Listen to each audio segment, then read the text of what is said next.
नमस्कार साथियों, आज हमारे इस YouTube चैनल जीत एजुकेशन के माध्यम से हिंदी व्याकरण से संबंधित महत्वपूर्ण 111 प्रश्न 111 क्वेश्चन प्रश्नों की एक श्रृंखला प्रस्तुत करने जा रहा हूं, जिसका यह पहला भाग है। हमने 3 भागों में इसको प्रस्तुत करने का प्रयास किया है, जो किसी भी कक्षा की परीक्षाओं के लिए उपयोगी तो है ही, साथ ही प्रतियोगी परीक्षाओं के लिए, जो छोटी से छोटी प्रतियोगी परीक्षा से लेकर नेट, जेआरएफ, पीजीटी तक की परीक्षाओं के लिए महत्वपूर्ण प्रश्नों की श्रृंखला यहाँ पर आपको देने का प्रयास कर रहे हैं। तो आइए चलते हैं प्रश्नों की श्रृंखला की ओर। इसमें साथियों 5 सेकंड का टाइमर भी दिया गया है और ज़्यादा से ज़्यादा शब्दों को समाहित करने का प्रयास किया है, ताकि उसके बारे में आपको अधिक जानकारी हो सके। तो देखते हैं व्याकरण के प्रश्नों की श्रृंखला में क्वेश्चन नंबर 1। भाषा की सबसे छोटी इकाई, कोष्टक में देखिए, लिखित रूप को कहते हैं। आप अंदाजा लगाते चलिए, शब्द, पद, वर्ण, वाक्य। तो भाषा की सबसे छोटी इकाई लिखित रूप को कहा जाता है वर्ण। मौखिक रूप से बोला जाता है वह लिखित रूप नहीं होता, वह भी जो उच्चारण करते हैं उसको भी छोटी इकाई कहा जाता है, लेकिन वह मौखिक है, लिखित नहीं है।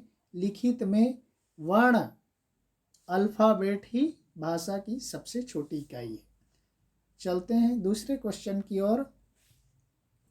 किसी भाषा की मूल ध्वनियों के व्यवस्थित समूह को कहते हैं। देखिए, किसी भाषा की मूल ध्वनियों के व्यवस्थित समूह को कहते हैं। देखिए, 1 नंबर ऑप्शन, वर्णमाला। जो व्यवस्थित समूह होता है उसको कहा जाता है वर्णमाला। एक है तो वर्ण है, समूह है तो वर्णमाला है, वर्णों का समूह। थर्ड क्वेश्चन, लेखन के आधार पर हिंदी वर्णमाला में कितने वर्ण हैं?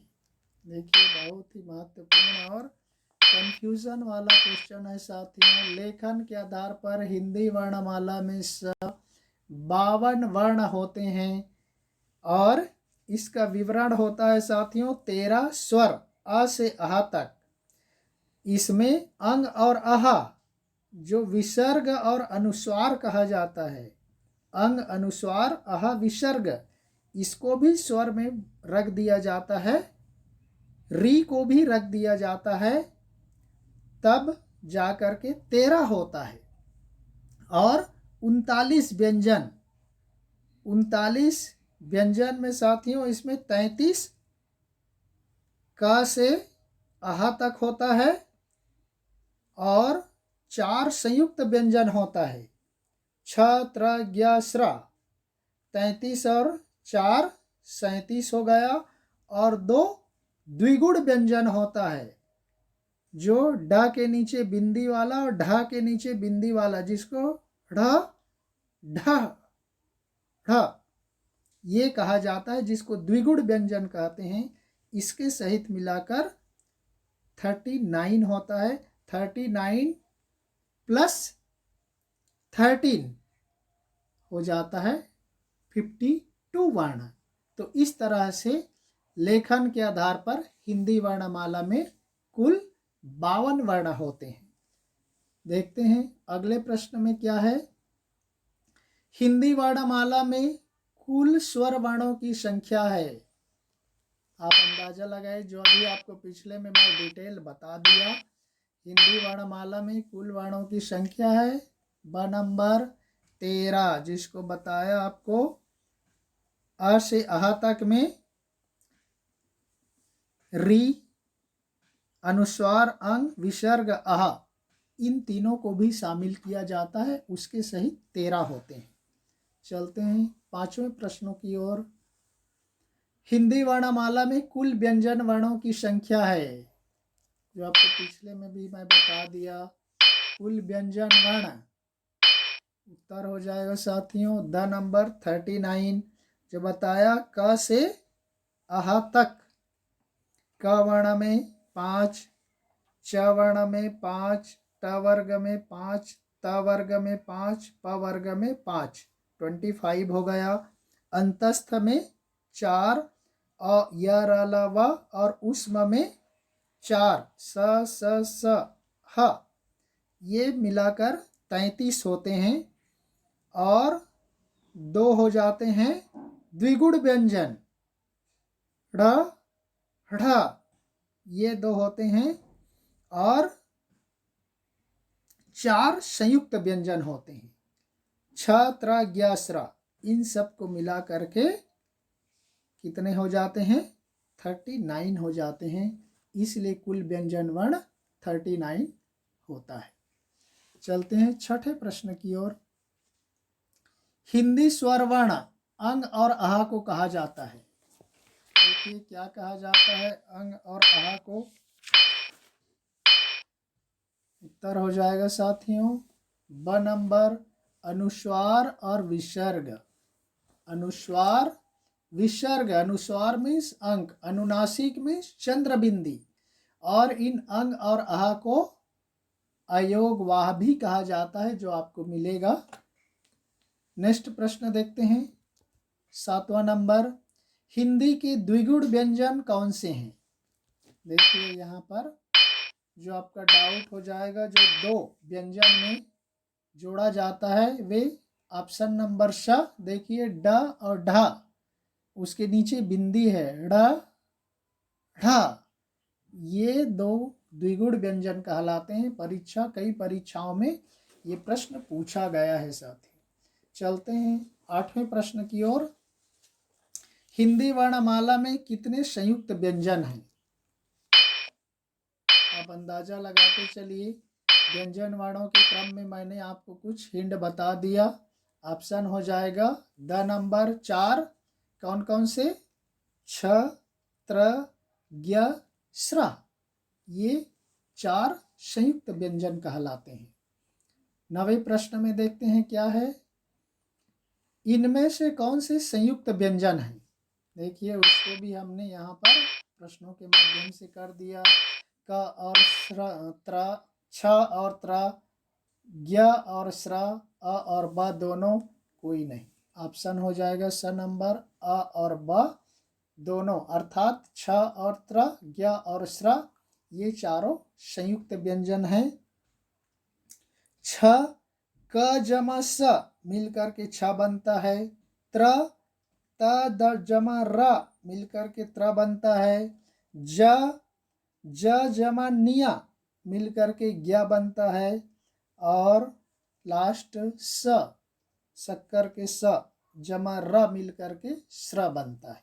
तो ये संयुक्त व्यंजन है। चलते हैं 10वें प्रश्न की ओर। हिंदी वर्णमाला में आगत या गृहीत वर्णों की संख्या कितनी है? देखिए आप अंदाजा लगाइए। 3, 4, 5, 6। आंसर हो जाएगा साथियों द नंबर 6 आगत या गृहीत वर्ण हैं, जो बाहर से हिंदी वर्णमाला में लिया गया है। कौन से हैं वो नेक्स्ट क्वेश्चन में देखेंगे। 11वें नंबर की ओर। 11, हिंदी के इन वर्णों आ, जैसे डॉक्टर में प्रयोग करने लिखने के लिए प्रयोग करते हैं, क ख ग ज और फ को कहते हैं। देखिए ऑप्शन हो जाएगा साथियों ब नंबर, इन्हीं को कहा जाता है आगत या गृहीत। एक तो अंग्रेजी का है आ, और ये क ख ग ज फ को माना जाता है अरबी फारसी के वर्ण, इसीलिए इनको आगत कहा जाता है। इसमें ज और फ में नुक्ता लगाना जरूरी होता है। क ख ग में ऐच्छिक है, अनिवार्य नहीं है। चलते हैं 12वें प्रश्न की ओर। अनुस्वार अंग और विसर्ग आह को कहा जाता है। आपको पिछले में मैं इस पर चर्चा करते हुए बता दिया हूँ, अंदाज़ा लगाइए। उत्तर हो जाएगा द नंबर अयोगवाह। देखिए इस अनुस्वार और विसर्ग को अयोगवाह भी कहा जाता है। ये भी कई परीक्षाओं में पूछा गया है, प्रतियोगी परीक्षाओं में। चलते हैं 13 क्वेश्चन की ओर। अब यहाँ पर व्यंजन वर्ण शुरू हो जाता है। क ख ग घ अंगा, इन व्यंजनों को कहा जाता है। अंदाजा लगाइए। यह अभी पिछले में नेट की परीक्षाओं में पूछा गया है, इस तरह के प्रश्न। इनको कहा जाता है अ नंबर कंठ्य व्यंजन या क वर्ग भी कहा जाता है। देखिए इसको उच्चारण करने पर कंठ से आवाज आती है क ख ग घ अंग। ये कंठ से उच्चारित होता है, इसलिए इनको कहा जाता है कंठ्य व्यंजन या क वर्ग भी कहा जाता है। देखते हैं 14वें प्रश्न की ओर। च छ ज झ निया, इन व्यंजनों को कहा जाता है।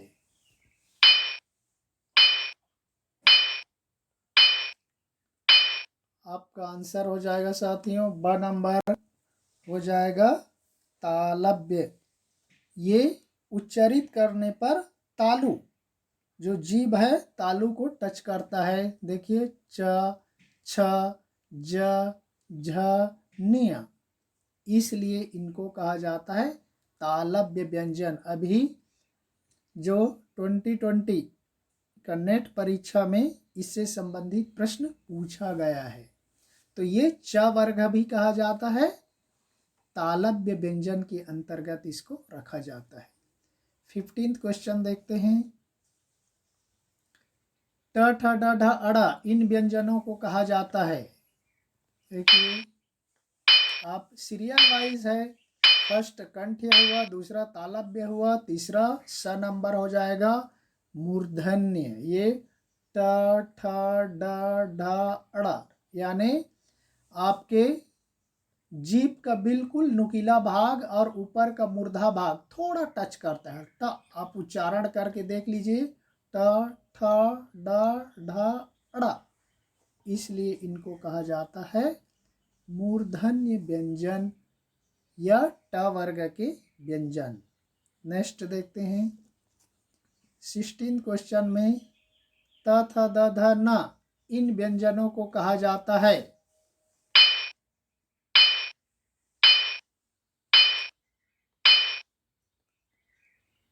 ऑप्शन हो जाएगा साथियों द नंबर दंत्य व्यंजन। इनके उच्चारण करने से देखिए हमारी जीभ है वो दांत के पीछे वाले भाग को टच करता है, त थ द ध न। तो इस तरह से इनको कहा जाता है त वर्ग के व्यंजन या दंत्य व्यंजन कहा जाता है। 17वां क्वेश्चन देखते हैं।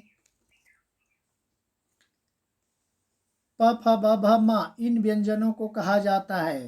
देखिए पहला देखे कंठ्य, दूसरा तालव्य, तीसरा मूर्धन्य। कंठ तालव्य मूर्धन्य दंत्य। अब नेक्स्ट आ जाएगा अ नंबर ओष्ठ व्यंजन, अर्थात हम इनको उच्चारित करते हैं तो देखिए हमारा ओठ दोनों जुड़ता है, प फ ब भ म।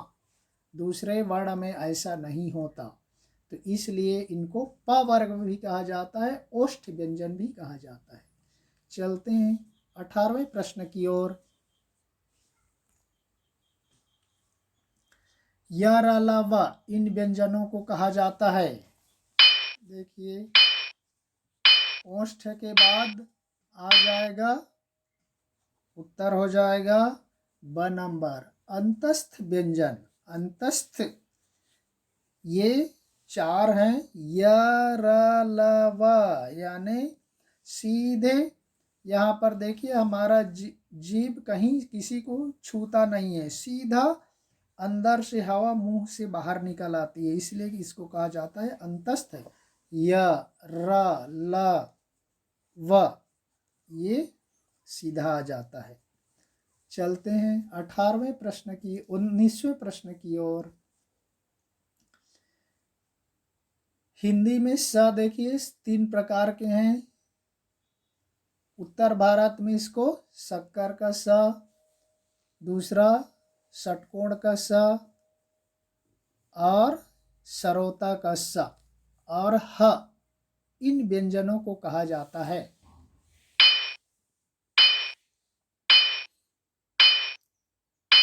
दंत्य, ओष्ठ्य, अंतस्थ, ऊष्म व्यंजन कहा जाता है। देखिए इन चारों को ऊष्म व्यंजन कहा जाता है। स स स ह।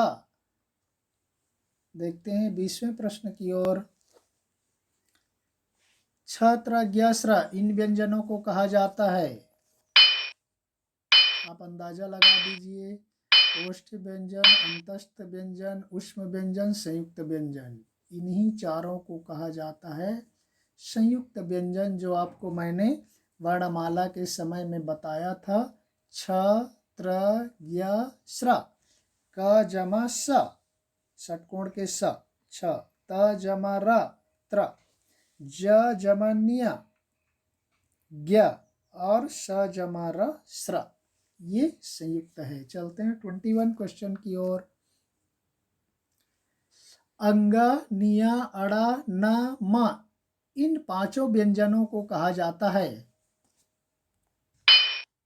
देखिए जो आपको क च ट त प का अंतिम वर्ण है, इन अंतिम वर्णों को क्या कहा जाता है? ब नंबर पंचमाक्षर कहते हैं, या पंचम वर्ण या पंचम व्यंजन भी कहा जाता है। देखिए ये क च ट त प कंठ, तालव्य, मूर्धन्य, दंत्य, ओष्ठ्य का जो अंतिम वर्ण है, उन वर्णों को ही पंचमाक्षर या पंचम वर्ण कहा जाता है। 22 क्वेश्चन देखते हैं। हिंदी भाषा की लिपि को कहा जाता है। बहुत ही सरल है, सभी को मालूम होगा, लेकिन परीक्षाओं में पूछ दिया जाता है। हिंदी भाषा की लिपि है देवनागरी लिपि, जो ब्राह्मी लिपि से उत्पन्न हुई मानी जाती है। चलते हैं 23 क्वेश्चन की ओर। अंग्रेजी भाषा की लिपि को कहा जाता है। देखिए अंग्रेजी भाषा की लिपि को क्या बोलते हैं? देवनागरी, रोमन लिपि, फारसी, गुरुमुखी। उत्तर हो जाएगा ब नंबर, रोमन लिपि कहा जाता है। 24 क्वेश्चन को देखते हैं। उर्दू भाषा की लिपि को कहा जाता है। देखिए उर्दू भाषा की लिपि क्या है? उत्तर हो जाएगा साथियों स नंबर, नस्तालिफ, जो अरबी फारसी की लिपि से ही विकसित हुई मानी जाती है। मूल रूप से उर्दू अरबी फारसी की लिपि से ही लिखी जाती है, लेकिन उसका स्पेसिफिक नाम दे दिया जाता है नस्तालिफ लिपि, उर्दू भाषा की लिपि है। चलते हैं 25 क्वेश्चन की ओर। पंजाबी भाषा की लिपि को कहा जाता है।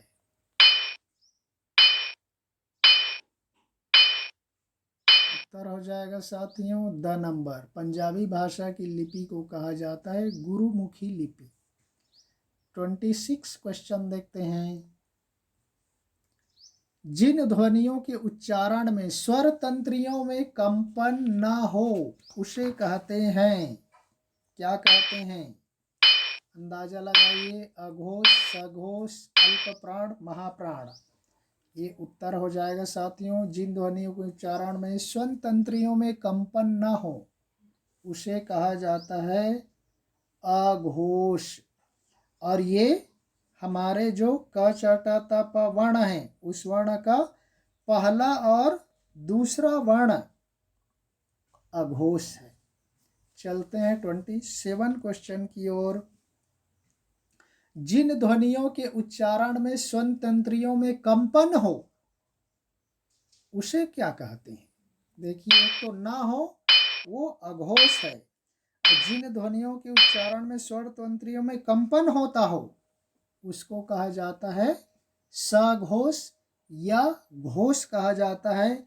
ये हमारे क च ट त प वर्ण का पहला और दूसरा अघोष हो गया, तो बचा क्या? 3 बच गया। तीसरा, चौथा और पांचवा वर्ण या व्यंजन सघोष या घोष कहा जाता है। चलते हैं 28 क्वेश्चन की ओर।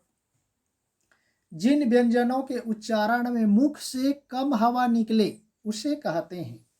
देखिए, जिन व्यंजनों के उच्चारण करते समय अपने मुंह से कम मात्रा में हवा निकलती है उसको क्या कहते हैं? उसको कहा जाता है साथियों अल्प प्राण। और अल्प प्राण के अंतर्गत कौन कौन से वर्ण आते हैं? क, च, ट, त, प, जो आपको पिछले में बताया उसका पहला वर्ण, तीसरा वर्ण और पांचवा वर्ण, ये अल्प प्राण व्यंजन के अंतर्गत आते हैं। चलते हैं 29 क्वेश्चन की ओर। जिन ध्वनियों के उच्चारण में मुख से अधिक हवा निकले, जिन व्यंजनों के उच्चारण में हकार की ध्वनि हकार की ध्वनि विशेष रूप से सुनाई दे उसे कहते हैं। क्या कहते हैं? देखिए, सघोष अघोष अल्प प्राण हो गया तो निश्चित रूप से द नंबर ऑप्शन हो जाएगा महाप्राण। देखिए, जिन ध्वनि व्यंजनों के उच्चारण में मुख से अधिक हवा निकलती है महा और हकार की ध्वनि सुनाई देती है उनको कहा जाता है महाप्राण। इसके अंतर्गत साथियों हमारे क, च, ट, त, प वर्ण का दूसरा और चौथा वर्ण आता है। पहला, दूसरा और पांचवा अल्प प्राण में आ जाता है तो दूसरा और चौथा बच जाता है, ये महाप्राण के अंतर्गत आते हैं। तो इसलिए ये अघोष, सघोष, अल्प प्राण, महाप्राण कई परीक्षाओं में, कई प्रतियोगी परीक्षाओं में, कक्षा की परीक्षाओं में बार बार पूछा गया है, इसलिए इसको हमने यहाँ पर बार बार एक्सप्लेन करके विस्तार से बताने का प्रयास किया। चलते हैं 30 क्वेश्चन की ओर। उत्पत्ति, स्रोत या इतिहास के आधार पर शब्द के कितने भेद हैं?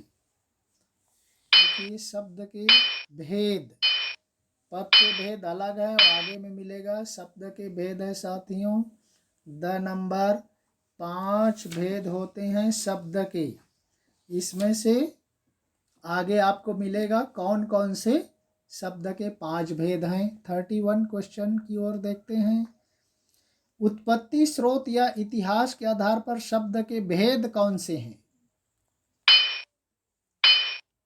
आप अंदाजा लगाइए, ऑप्शन हो जाएगा साथियों द नंबर उपर्युक्त सभी। यही है साथियों, देखिए, तत्सम, तद्भव, देशज या देसी, संकर यानी मिश्रित, और पांचवा है विदेशी या आगत। ये 5 ही शब्द के भेद हैं। चलते हैं 32 क्वेश्चन की ओर। संस्कृत के जो शब्द मूल रूप में हिंदी में प्रयुक्त होते हैं वे कहलाते हैं। संस्कृत के जो शब्द मूल रूप से हिंदी में प्रयुक्त होते हैं वे कहलाते हैं अ नंबर तत्सम शब्द। देखिए साथियों, ये संस्कृत के जो शब्द होते हैं जो मूल रूप से हिंदी में प्रयुक्त होते हैं उन शब्दों को कहा जाता है तत्सम शब्द। जैसे कि अग्नि, अग्नि, कर्ण, वृक्ष, ऐसे जो शब्द हैं उनको कहा जाता है तत्सम शब्द जो हिंदी में प्रयुक्त होते हैं। चलते हैं 33 क्वेश्चन की ओर। हिंदी के जो शब्द संस्कृत शब्दों से विकृत होकर कुछ परिवर्तन के साथ बने हैं वे शब्द कहलाते हैं तत्सम, तद्भव। कई परीक्षाओं में इससे संबंधित प्रश्न पूछा जाता है। हिंदी के जो शब्द संस्कृत शब्दों से विकृत होकर यानी कुछ परिवर्तन के साथ बने हैं उनको कहा जाता है ब नंबर तद्भव शब्द। जैसे आपको संस्कृत में पिछले का अग्नि बताया, अग्नि को क्या कहते हैं? आग। वृक्ष बताया, पेड़। कर्ण, कान। नेत्र, आँख। ऐसे जो शब्द हैं वो तद्भव कहलाते हैं। चलते हैं 34 क्वेश्चन की ओर। जो शब्द क्षेत्रीय प्रभाव के कारण हिंदी में आवश्यकता अनुसार आ गए हैं वे शब्द कहलाते हैं। देखिए, ये तो शास्त्रीय हुआ। जो क्षेत्रीय प्रभाव के कारण, लोकलिटी के कारण हिंदी में आवश्यकता अनुसार प्रयोग होते हैं, उन शब्दों को कहा जाता है साथियों, स नंबर देशज शब्द।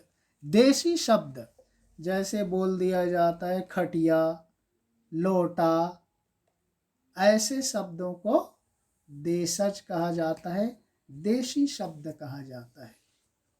चलते हैं 35वें प्रश्न की ओर। हिंदी में अनेक शब्द ऐसे हैं जो विदेशी भाषाओं से लिए गए हैं, ऐसे शब्दों को कहा जाता है। देखिए, जो बहुत से शब्द विदेशी भाषा के हैं जो हिंदी में लिए गए हैं, उन शब्दों को कहा जाता है विदेशी या आगत शब्द। जैसे कि बोल दिया जाता है कमीज, डॉक्टर, ये इस तरह से ये विदेशी आगत शब्द हैं जो बाहरी शब्दों से लिए गए हैं। और आज का इस वीडियो का प्रथम भाग का 36 क्वेश्चन देखिए। दो भिन्न स्रोतों से आए शब्दों के मेल से बने नए शब्दों को कहते हैं। देखिए क्या कहते हैं? दो भिन्न स्रोतों से। उत्तर हो जाएगा साथियों स नंबर संकर शब्द। संकर मतलब मिश्रित शब्द जो दो भाषाओं से मिलकर के बने होते हैं। जैसे हम सरल शब्द में कहेंगे रेलगाड़ी। देखिए, रेल अंग्रेजी है और गाड़ी पूरी तरह से हिंदी है, तो ये दोनों को मिल करके बन गया रेलगाड़ी। ऐसे शब्दों को ही कहा गया है संकर शब्द, मिश्रित शब्द। तो इस तरह से साथियों हमने यहाँ पर हिंदी व्याकरण के अंतर्गत वर्णमाला से संबंधित 1 से 36 तक के प्रश्न को भाग 1 में समाहित करके विस्तार से बताने का प्रयास किया। इसके अगले प्रश्नों को भाग 2 में दूसरे वीडियो के माध्यम से प्रस्तुत किया जाएगा। तब तक के लिए धन्यवाद। जय हिंद।